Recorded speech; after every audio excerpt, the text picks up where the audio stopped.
we are in control. We can control what direction we take our life and our business. We choose every day with the small actions that we do where we want to be. And if we're not intentional and if we're not careful, we are just spinning our wheels or throwing out actions or marketing tactics just to see what sticks. All right. I'm Rebecca Hay, and I've built a successful interior design business by trial and error, podcasts, online courses, and so many freaking books. Over the last decade, I've grown from an insecure student to having false starts to careers, and now I'm finally in the place where I want to be. Throughout my journey, it's been pretty obvious that I'm passionate about business and helping other entrepreneurs do the same. Each week, I'll share tangible takeaways from my own experience and the experiences of other badass women to help you build your confidence and change your business.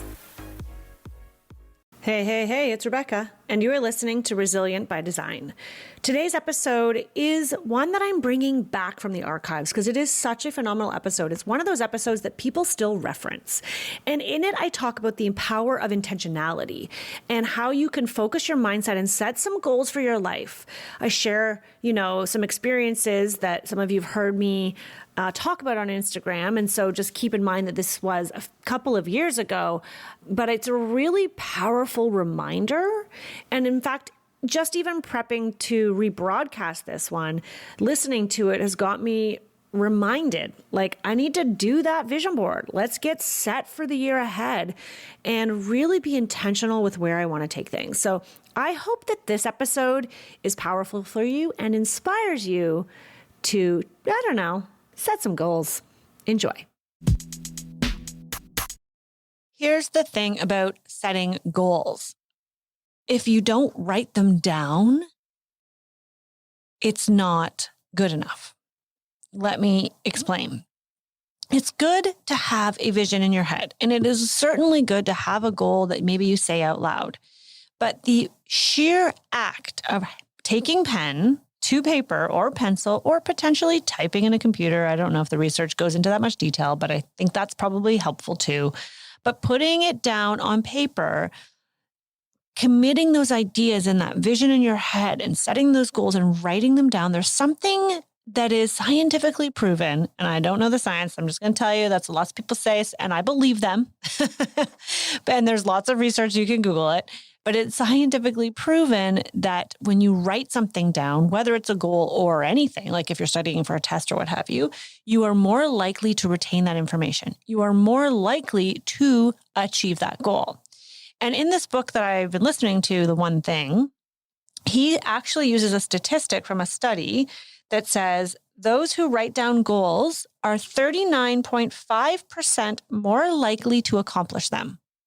They're 39.5% more likely to actually do the thing and get the thing.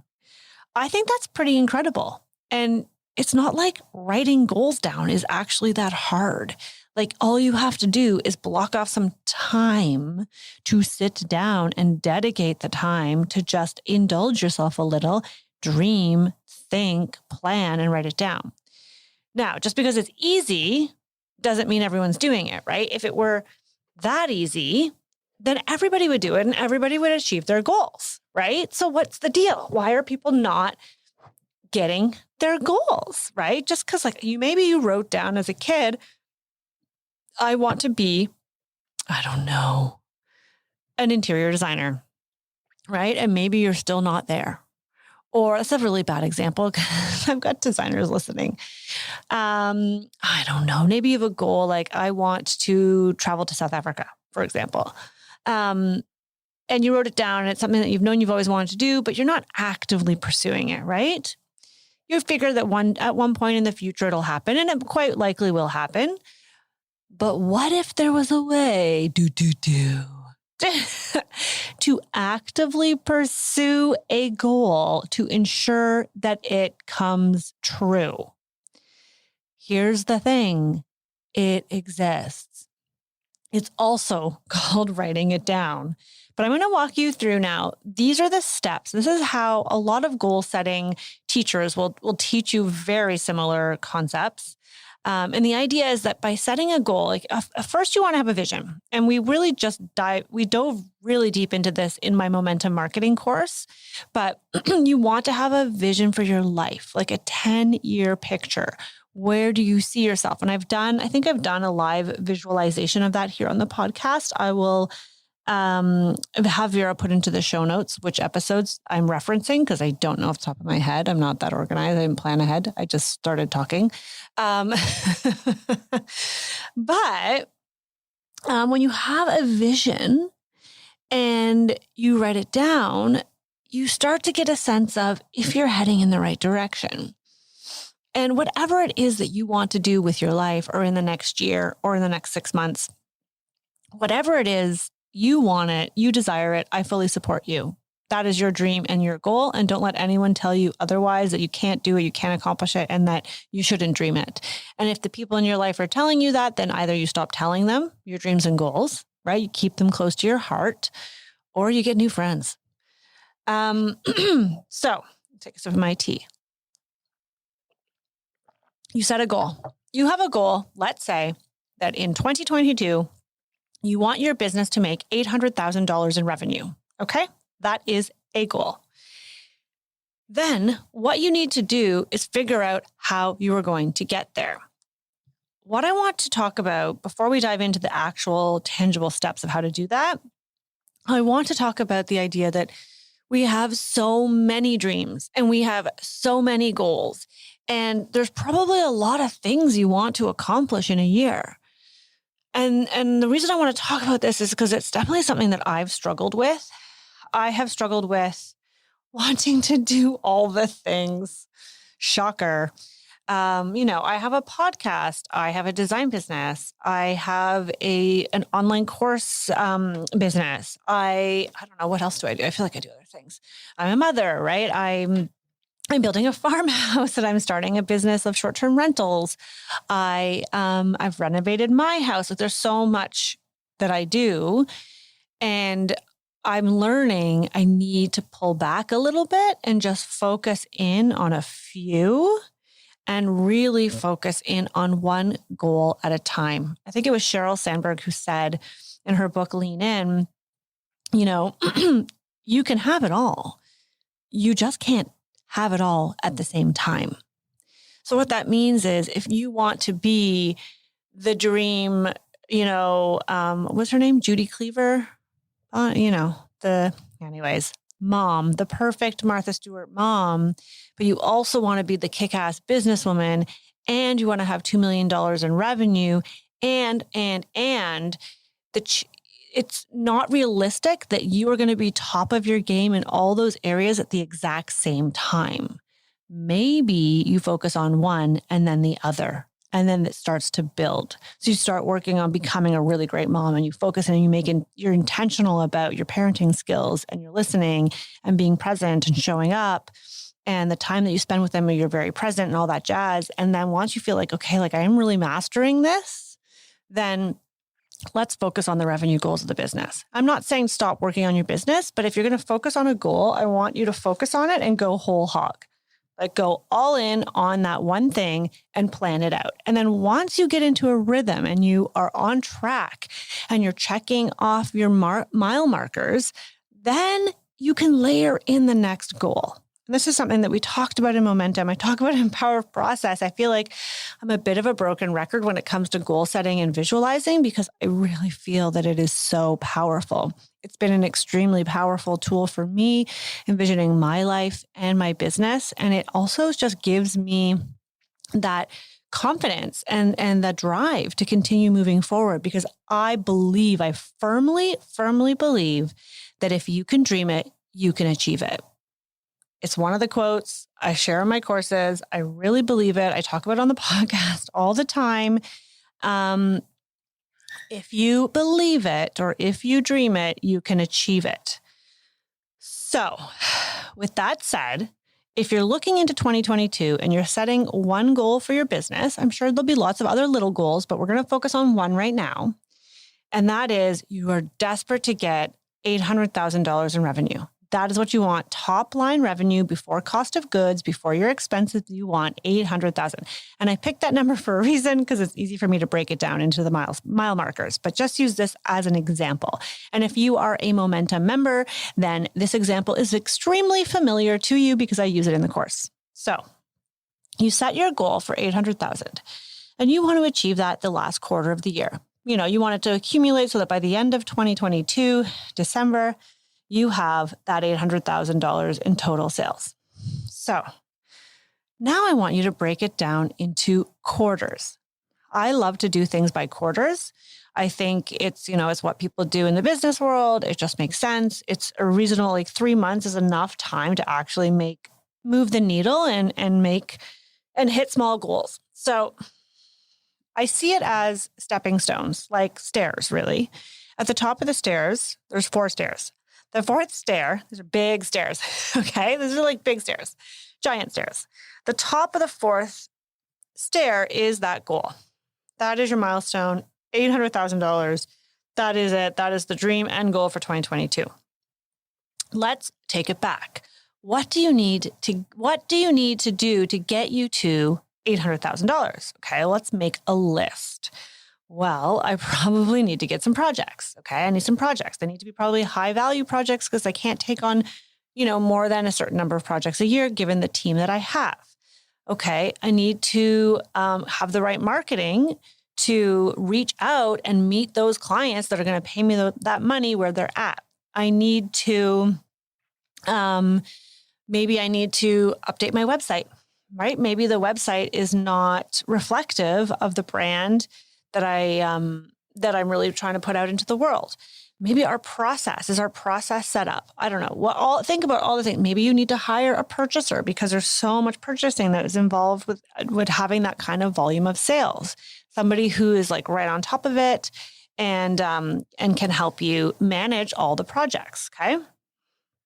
All the things. So you've got a list, you write a list of all the different ideas, what are the things that you can do to help get you closer to that goal? And I'm just trying to open up my computer here because I've got a little graph in front of me that I'm going to share with you. I mean, you can't see it, but you know what I mean. Okay. Sorry, guys. Okay. So I want you to look at the list of things that you can do to get you there. And I want you to pick one milestone for each quarter, meaning January, February, March. So by the end of March, you will have achieved goal A. Then there's April, May, June, July, August, September, October, November, December. December is your big goal. You don't need to write that. You've just written that down, right? So the first mile marker is your first quarter. What is the goal that is going to move you close to the end goal that you can do within the first quarter? And write it down.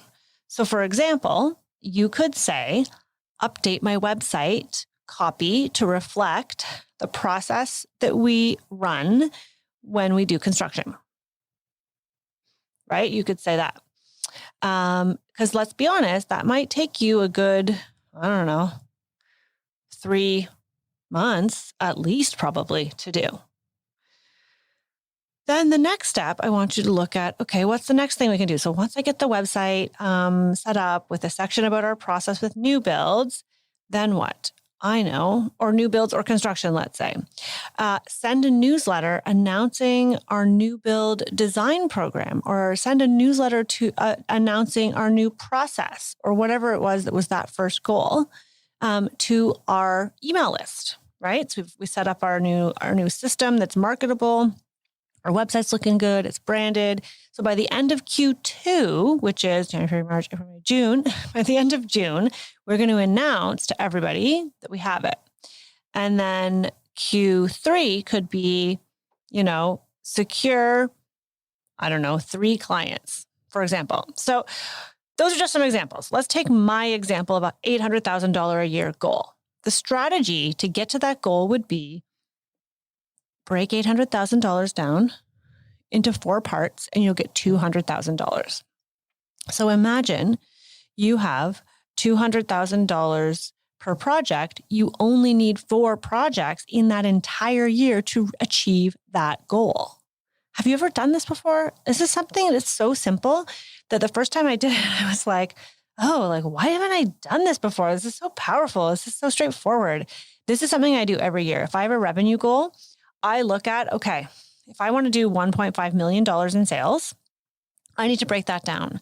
What does that mean? How many projects do I need at what project value, right? Do I want to have 3 projects that are valued at $500,000 each? Well, that seems like a straightforward way to get there. But then my marketing and my messaging might be a little bit different if I'm going after $500,000 projects versus a $200,000 project, right? And I can't tell you how to break it down. It really comes down to you, the type of work you want to do and that you can do and are capable and have the team for, and how many projects you want. How many projects do you want a year?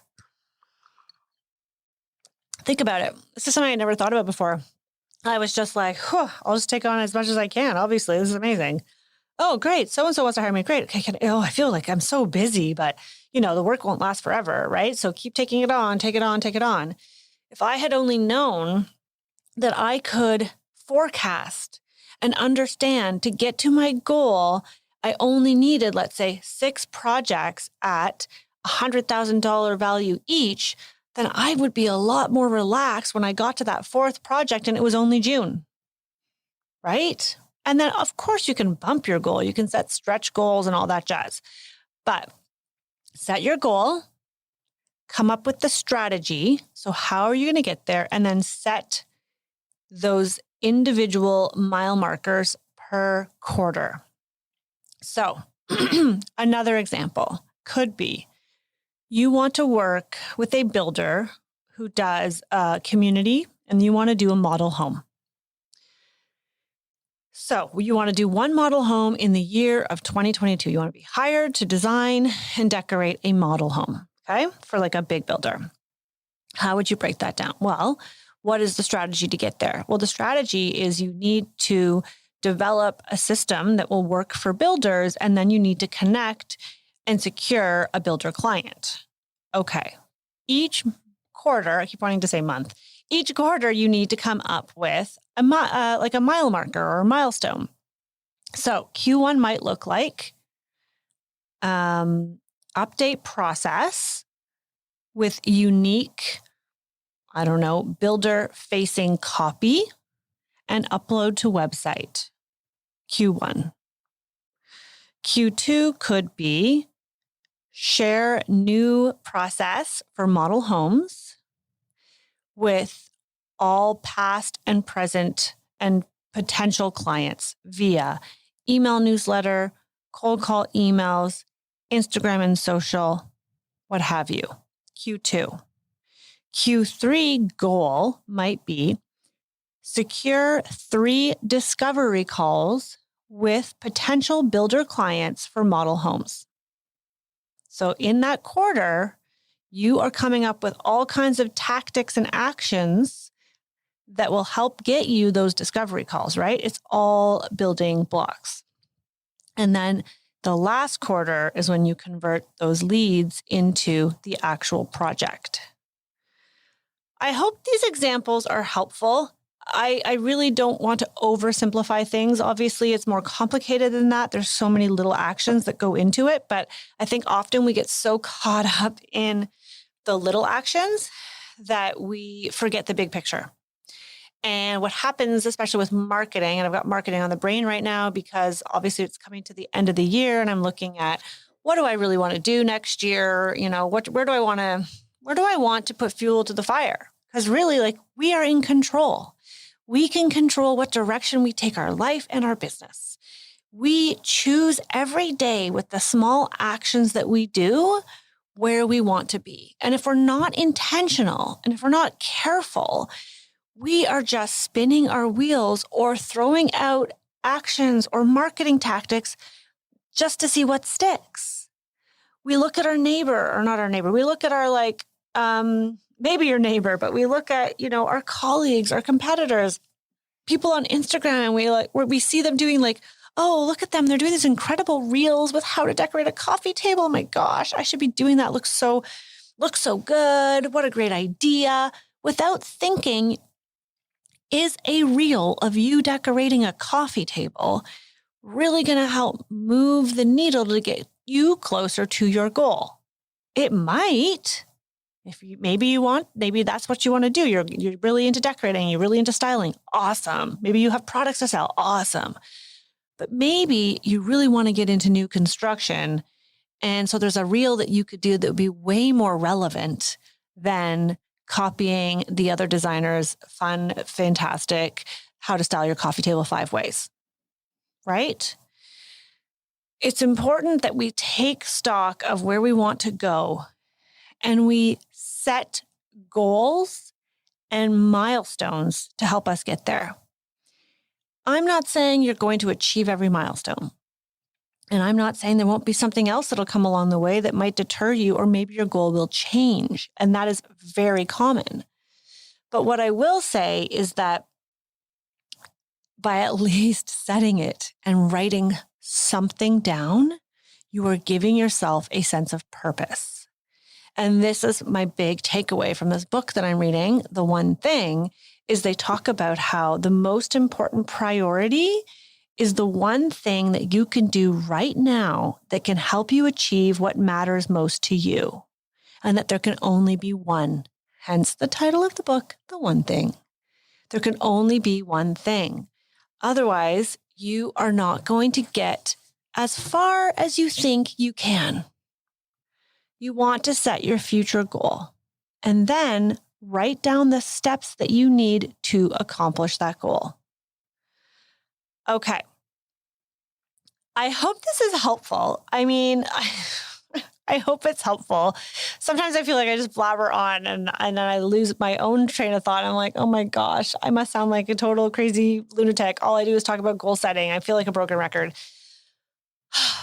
Honestly, I just think it's so powerful. I'm about to do this exercise myself. I really just enjoy sharing on this podcast. Besides interviewing incredible, inspirational guests, I just like to share what it is that I'm doing that's working, because I feel like it's probably going to help at least one other person out there. Vera and I are about to sit down in December to look at our year in review, and I'll do a separate podcast episode on that. But we are going to review what worked, what didn't, which projects lit us up, which projects were lucrative and made us money, our team structure, our financials, you name it, we will review it with the team. And then Vera and I are going to sit down and look at the year ahead.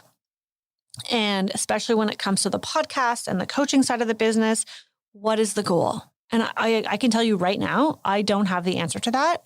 It's something that it's going to take some time to think about. And I need to be still with my thoughts, driving in a car, taking a walk, for me to really take that quiet time to think about where I want to take this and where I want to take my design business. And what is my one goal as me, Rebecca, the human? Because obviously you have business goals, you have a goal for your business, but you might also just have a goal for you in your life. And one of the things I do like, I'm getting kind of off topic here, I do like to pick a word of the year. So my word of the year for 2021, now looking back on it, we'll see, there's still another month to go, but was freedom, because I wanted to have the freedom away from the day-to-day running of my business. I wanted to be free to choose my own path, free from doing only what the clients asked. I wanted to have control of my time more so than before. And I wanted to feel free to make all my own choices when it comes to business. This might sound silly to you, but this was my word for the year. I don't know that I fully achieved that sort of goal of sort of freedom, but I do think in so many aspects, I am getting there. I know that I'm definitely feeling freer from the burden of other people's opinions. That's something I've worked at. But all that to say that I want to try and set a goal going into 2022 of Like, what is my one thing as a person? Like for me in life, what is my one thing? And I think it's going to be something along the lines of connecting people. I think I realized that I love to teach and connect. And that's just really what I'm very passionate about. Also be creative, but I need to come up with what that's going to be for next year so that everything I'm doing in all of the business endeavors I have, because I've got this farmhouse business coming down the pipeline. Oh my God, I'm crazy. I want to make sure that everything still aligns with that one personal goal that I have. And then with each business, I have to set a goal. If you have one business, great. It's so much more straightforward. You want to think about your goal for your life and for your year. And then what is your goal for your business for 2022? It's something, it's going to take some time to really figure out. That's why I wanted to do this goal setting podcast before the year in review, because I feel like this is how it goes in my mind. I like to lay foundations. It's like coaching and like teaching in my courses. I like creating the curriculum. It's always like, what do you want to do first to prepare you for the next thing? And then how does that prepare you for the thing after that? So for me, it's just talking and getting the conversation open and out there about goal setting and the power of it, as well as sort of the tactical, how do you literally sit down and write it down on paper? And I hope it was helpful how I described it. I'm not sure, might have confused you more. But then once you have this idea that, okay, I'm going to need to set goals, then when you listen to my episode, which is the year in review, you'll look back at your year knowing that, okay, I'm going to need to be thinking about goals for next year. And then after the year in review podcast, I'll give you all the things. I think I'm going to put together a checklist too that you guys can download just so that you have it in front of you. It's a lot easier than having to sit down and like write all the notes from the podcast. So don't hold me to that, but that's a plan I have. And after the year in review, that's when you plan ahead for 2022 or plan ahead for the new year. And hopefully by then, now you've had time to kind of let these goals kind of stir around your head, kind of like mulled wine, and soon it'll be ready to drink. Ooh, I like mulled wine. All right. That's my intention for you. I'm trying to help. It's almost the end of the year. The world is kind of settling into a new rhythm. I think it's a really great time to be strategic and be intentional about what you want to get out of the year ahead. You want to set your future goal, and then you want to write down the steps and work through those steps. They're going to help you get there. It's a really powerful exercise. Even just writing down a bunch of ideas is a great first step. So good luck. Let me know. Send me a DM on Instagram, maybe screenshot this episode, share it on social. Feel free to share your goal for 2022. I would love that. But even if not, and you just have thoughts or feedback on this episode, please feel free to share it. Good luck, and I will see you soon. I'm just hopping on here to add that as we approach the end of the year, please take a moment to think about your vision for the year ahead. I know that I have a really exciting vision, and I have some really exciting news that I'm going to share here on the podcast in January. So stay tuned. January is going to be an incredible month for me, for Resilient by Design, for the interior design industry. I'm so excited. We've got some kick-ass guests coming to you. One of them may or may not be Ms. Luann Niagara. So stay tuned for January and have a really great New Year's.